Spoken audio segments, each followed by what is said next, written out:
Charles Sobhraj 19 साल jail में रहने के बाद आखिर आकर रिहा हो गया। भारतीय वियतनामी मूल का फ्रांसीसी नागरिक शोबराज इस समय बीमारी से जूझ रहा है। कई किताबों, फिल्मों एवं टीवी कार्यक्रमों के लिए शोबराज का अपराधों को अंजाम देने के अपने तरीके से बड़े बड़े अपराधियों को चकित कर देने वाले और जेल प्राधिकारियों को चकमा देकर कई बार फरार हुए कुख्यात, शातिर और निर्मम चार्ल्स शोबराज को वर्षों बाद नेपाल की जेल से शुक्रवार को रिहा कर दिया गया। इसी के साथ इस शातिर एवं कुख्यात अपराधी के जीवन का एक नया अध्याय शुरू हो गया। भारतीय वियतनामी मूल का फ्रांसीसी नागरिक शोबराज इस समय बीमारी से जूझ रहा है, लेकिन एक दौर ऐसा था जब कई देशों की कानून प्रवर्तन एजेंसियां उसे पकड़ने के लिए एड़ी चोटी का जोर लगा रही थीं। कई किताबों, फिल्मों एवं टीवी कार्यक्रमों के लिए शोबराज का जीवन दिलचस्पी का विषय रहा है। कई साल बाद वह एक बार फिर से सुर्खियों में छाया हुआ है।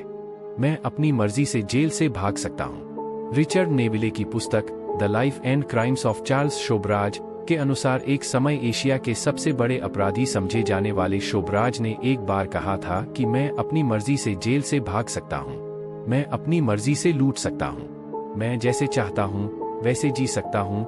कई अखबारों में प्रकाशित खबरों के अनुसार शोबराज का जन्म साइगोन, मौजूदा समय में वियतनाम के हो ची मिन्ह सिटी में हुआ था। जब वह बच्चा था तभी उसके पिता ने अपने परिवार को छोड़ दिया था। मां के प्रेमी एवं एक फ्रांसीसी लेफ्टिनेंट ने उसे गोद ले लिया था।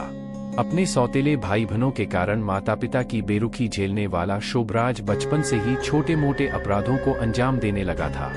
यूनान, फ्रांस, भारत, थाईलैंड समेत कई देशों में था वांटेड। ऐसा बताया जाता है कि शोबराज अपने आकर्षक व्यक्तित्व से विशेष तौर पर महिलाओं को लुभाने में माहिर था। वह शुरुआत में 1960 के दशक में चोरी और लूट जैसे अपराधों के लिए पेरिस में जेल में बंद रहा। इसी दौरान उसने एक युवा एवं धनी पारसी लड़की सी कोम्पैग्नोन से पहला विवाह करने का फैसला किया। कई साल बाद उसने 2008 में नेपाल की जेल में अपने से 44 साल छोटी महिला एवं अपने नेपाली वकील की बेटी निहिता विश्वास से शादी की। एक समय शोबराज के पीछे यूनान, फ्रांस, भारत, थाईलैंड, नेपाल और मलेशिया समेत कई देशों की कानून प्रवर्तन एजेंसियां थीं। 30 से अधिक स्टूडेंट्स को जहर देने की कोशिश।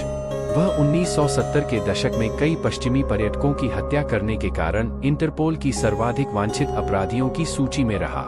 इससे पहले वह हथियारों की तस्करी में शामिल रहा। उसे 1976 में अपने एक साथी के साथ मिलकर नई दिल्ली के एक होटल में इंजीनियरिंग के 30 से अधिक छात्रों को जहर देने की कोशिश करते समय गिरफ्तार किया गया था।